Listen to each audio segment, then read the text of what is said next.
So at this point, I think we have a lot of tools on our mindset tool belt from all of these episodes of this podcast. But I think that what we are going to talk about today might be the single most important tool on that belt. Life is beautiful.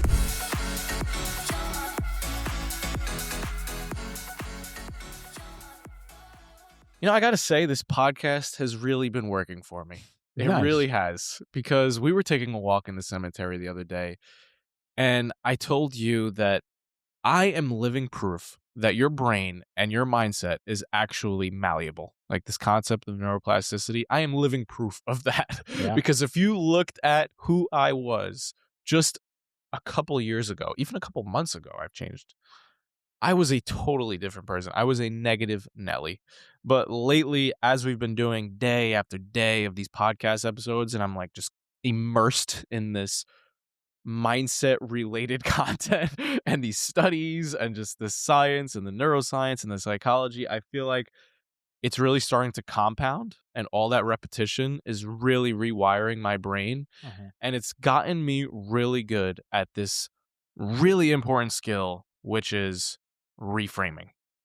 Yep. That is possibly the most powerful word in the mindset tool belt. Exactly. So, for example, if you listen to last week's episode, you may have noticed how nasally my voice sounded and how sick I sounded. The old me would have immediately played the victim card when I got sick. And you can go back. There are episodes even a year ago where I was sick and talking about how I was sick on the podcast and complaining about it, which is really funny.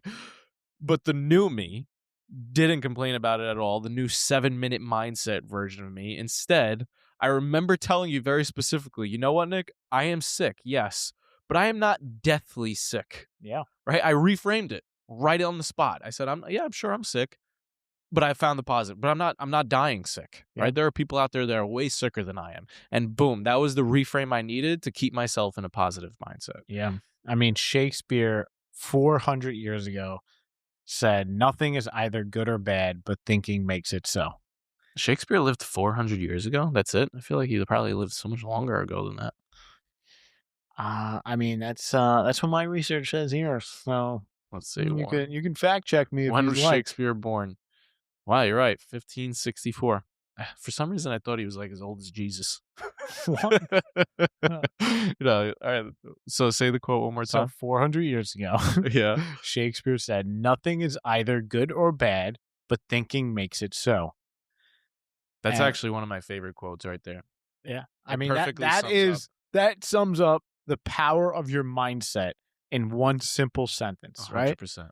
Yeah. Do you have a shitty mindset? You'll see a shitty world. If you have a good mindset, you'll see a good I know world. I'm saying it in every episode, but you're getting really good at these quotes, bro. At finding them and curating them. I feel like you're becoming the one-liner master. I do love quotes. The king of one-liners. Speaking of quotes, by the way, if you've been listening to the show and you want basically a bite-sized version of each episode sent to your inbox in the form of a quote, then Nick has been put in charge of our daily newsletter, which is called One Good Quote. So if you want these masterful one-liners delivered right to your inbox every single morning that summarize the episode, then go to fiobros.com/quote to sign up for free, and that link is also in the show notes.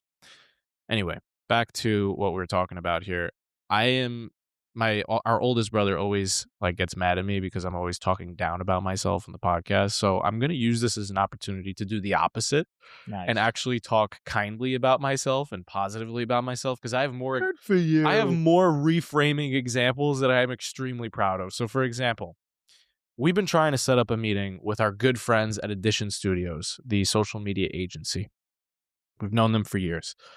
And it came to our third time that we were trying to set up this meeting. They had rescheduled once, they rescheduled again, and now it's the third time. Once again, they texted us saying, dude, I feel so sorry about this, but one of us is really not feeling well. Do you mind if we reschedule? And the old me would have not been mad at them. No, that's not how I operate. But I would have been upset about it, just because I was looking forward to it and I really wanted to see and talk to because them. you love control, and it would have been another Kink in your plan. Yeah, exactly. Kinky.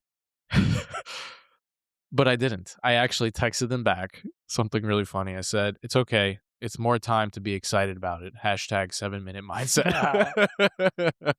You can literally reframe anything in Yeah, life. You and can. also It's a master skill. it also brought me back to the moment before we interviewed Case Kinney on the podcast, and we It's spilled the Case drink. Kenny, not Keeney. Kenny, okay. You always say Case And Keeney. Mike was like all flustered, and he spilled a drink, and he told Case that he had just spilled it, and Case just looked at him. He's like, "All right, let's shake things up."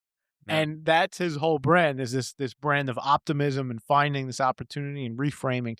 So I thought that was just a real cool example of it happening live. Yeah, and I think God was like trying to test me, because this same week that I was like thinking about this reframing concept, Thursday comes, it's now later in the week, and I'm on my way home, and it took 2.5 hours for me to get home because there was an accident on the freeway, and the number just kept going up and up and up and up. And once again, the old complainy version of me would have been so angry at the fact that I was sitting in this traffic and I had work to do when I got home, and now I would have to stay up late, or I wouldn't be able to do it, and once again, I'd have to quote unquote change my plan. Yep. But the new me said, okay, how can I use this to my advantage? Where can I find the opportunity? How can I reframe this as something positive, as something good? I opened up Claude, the AI chat. I put it on voice mode. And rather than waiting to get home to work, I just voice messaged this thing back and forth to do the brainstorming and the writing that I was going to do when I got home that night. So I Nice. just made the most of that time. And then I got home and I didn't even have to work at night because I had already done my work. So it ended up being a blessing in disguise. Yeah, that's great. I think the one point I want to talk about here that we didn't really discuss is just how awesome it is to be a human being. Yeah. And what I mean by that is, like, we are one of the only creatures on earth that can have awareness of our brain, of our thoughts, and actively decide what we're going to do with those thoughts, right? So, for example, there's other species like a deer. If a deer sees a wolf, automatically it's running full speed in the other direction, Yeah. right?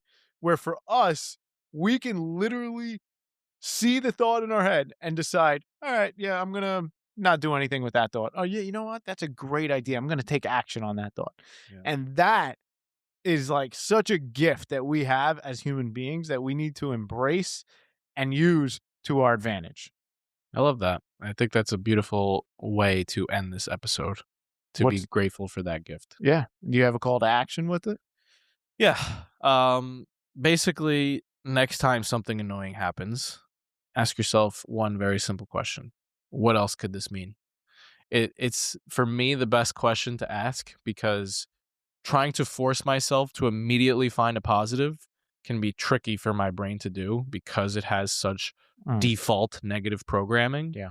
So if I say to myself, where's the positive here? My brain is going to immediately spit back, there's no positive, right? But if I say, what else could this mean? It opens up a more curious place in my brain, and it turns it into more of a puzzle for my brain to figure out. I like that. And so then it starts thinking about what else it can mean, which moves into the more all right, that's positive good thing. for the people that are like you. For the people that are like me, that naturally lean more optimistic, the question I like to ask You're a bunch myself of assholes. is how can I make the best of this?